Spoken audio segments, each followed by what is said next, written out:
Біздің еліміздің табиғаты өте ерекше. Жыл мезгілінің қай тұсын алсаң да я қаламыз, я ауылымыз жайнап тұрады.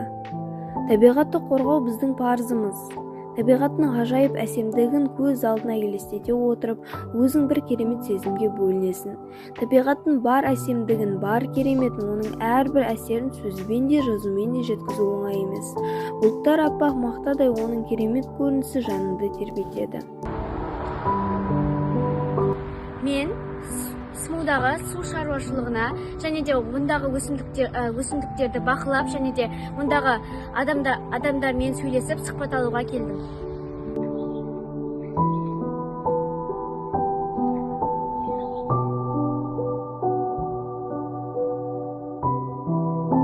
Сәлеметсіз бе, мен осы экоболашақ номинациясына келіп тұр едім. Сіздің аты жөніңізді білуге болады ма? Саламатсыз ба? Менің есімім Мейрамбекова Мақсат, Жалағаш өндірістік учаскесінің жетекші маманымын. Осы бидай, күріш туралы ақпарат бере аласыз ба? Мәселен, осы күніне 1 гектарға қанша литр су кетеді? Біздің сезонда маусым аралық болады, 1 гектарға 32 мың текше метр су пайдаланылады. Оның ақшасы 20 мың.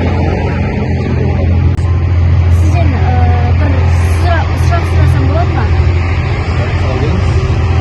Осы суды үнемдеу арқылы судың қандай бір үнемдеу тәсілдерін ұсынасыз?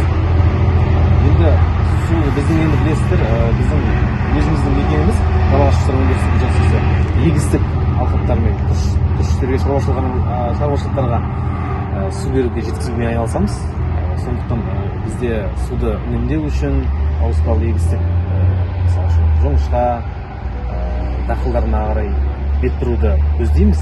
Бірақ негізі ауданымыздың мәселесі, егіндік айналысатын мәселесі егістік күріш алқабының болғаннан кейін бұл жерде суды күріш дақылы білесіз өзіңіз, күріш дақылы суды көп қажет ететін дақыл.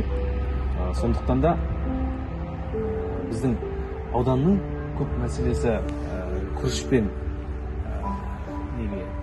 қалай айтсам екен, күріш дақылын өсірумен айналысатын машықтанған десем болады. Сондықтан да енді болашақта қарастырылып жатыр көптеген жақын инновациялық жобалар бойынша, системалар бойынша жаңағыдай суды үнемдеп пайдалану көптеген жобалар қарастырылып жатыр. Біздің жоғарыдағы мәселелер бойынша ауданды суды көлемін азайтуға, егістіктердің күрішшікті азайтуға, оның қасында басқа әртараптандыру дақылдарды егуге қарастырып жатырмыз.